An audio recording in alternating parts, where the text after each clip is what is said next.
Oi, gente. Meu nome é Lissandra e eu passei anos escondida no armário do meu namorado. Minha vida sempre foi uma montanha-russa.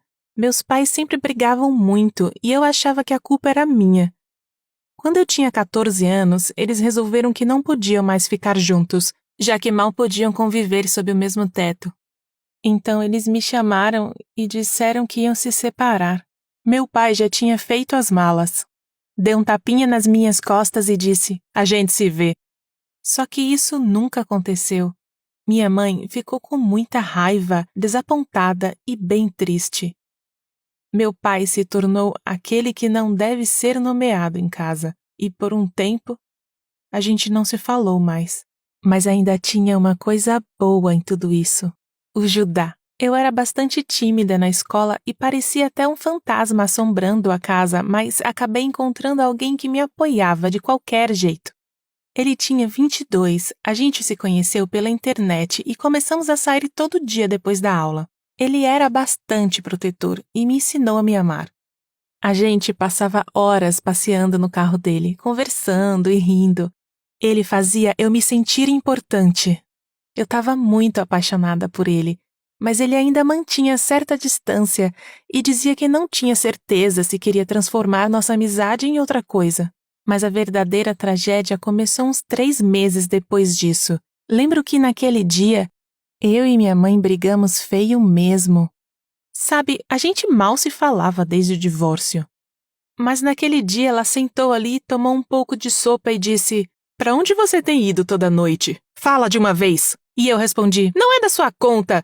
Você não queria ser minha mãe e vai começar agora?" Eu abri a caixa de Pandora. Ela começou a falar de um monte de besteira sobre como meu pai era o demônio, das aventuras pecaminosas dele, como eu não respeitava ela.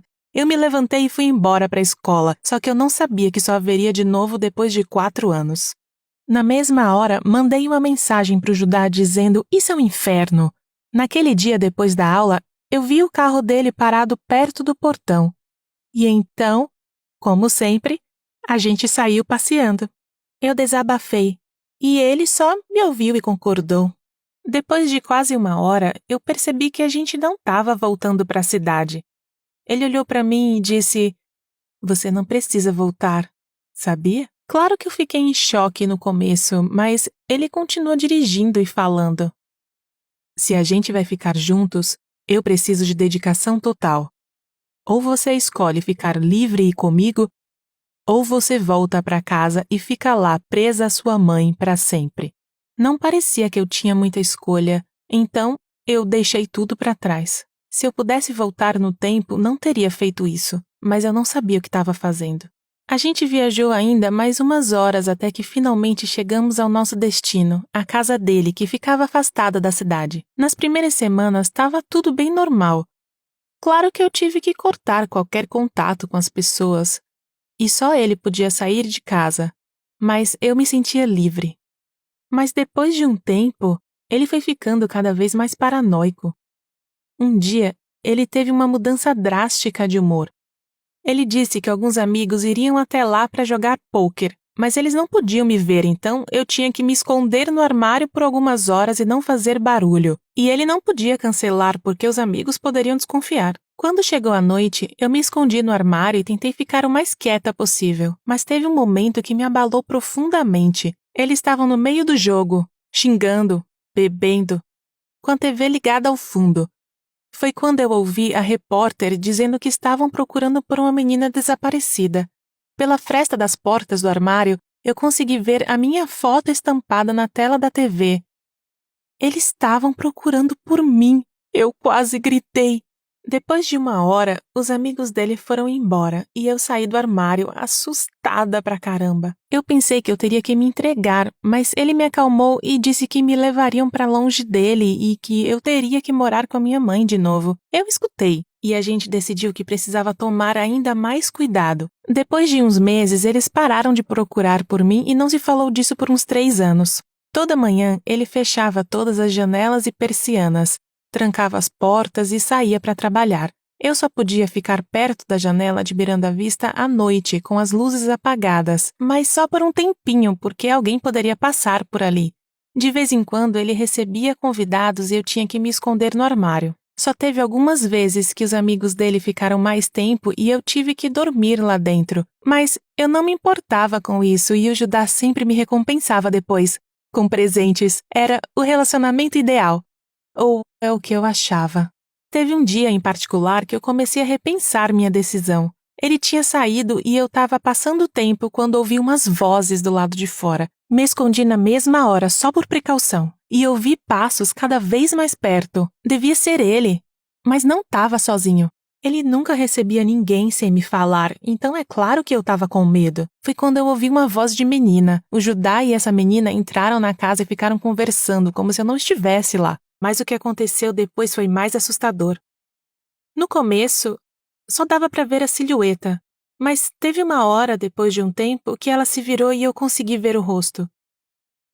Eu juro por Deus que era como me olhar no espelho. Ela parecia uma versão mais felizinha de mim, e eu fiquei pensando, por que ela tá aqui? Por que ela se parece tanto comigo? Logo depois, o Judá veio até o armário e abriu a porta.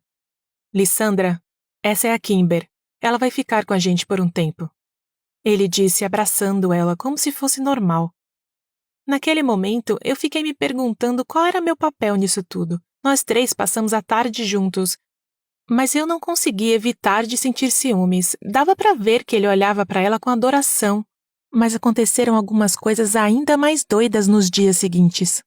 Na manhã seguinte, ele me mandou ensinar a Kimber o que ela tinha que fazer caso alguém batesse na porta ou estivesse por perto da casa.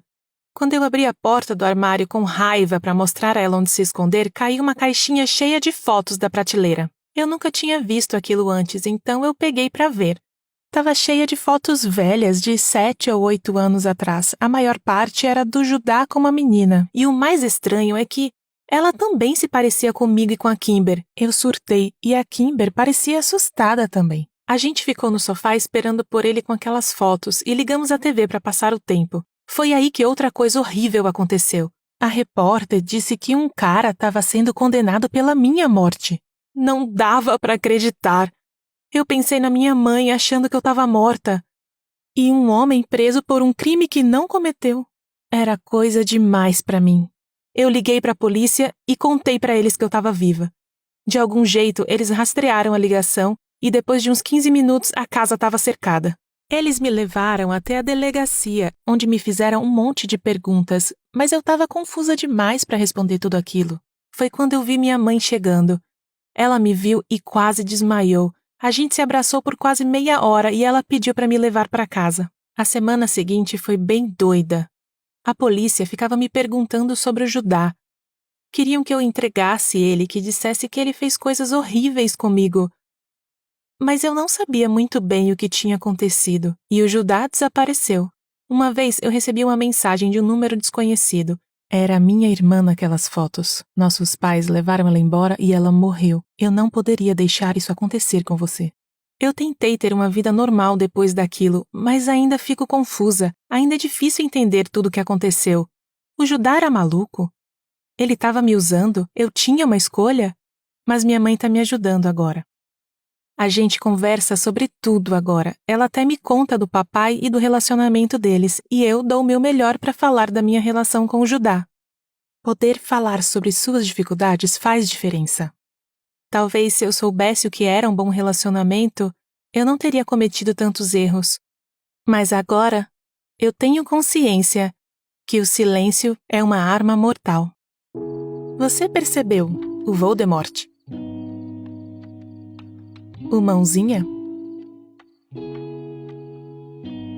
Você encontrou o coelho? O cara dormindo? Curta, compartilhe e comente.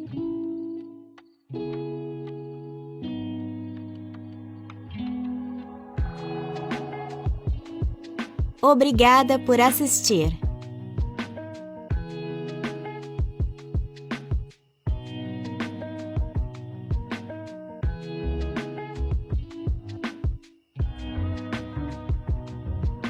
Você gostou da história? Não esqueça de curtir o vídeo, comentar e se inscrever no Assim Aconteceu. Nós postamos vídeos novos toda semana.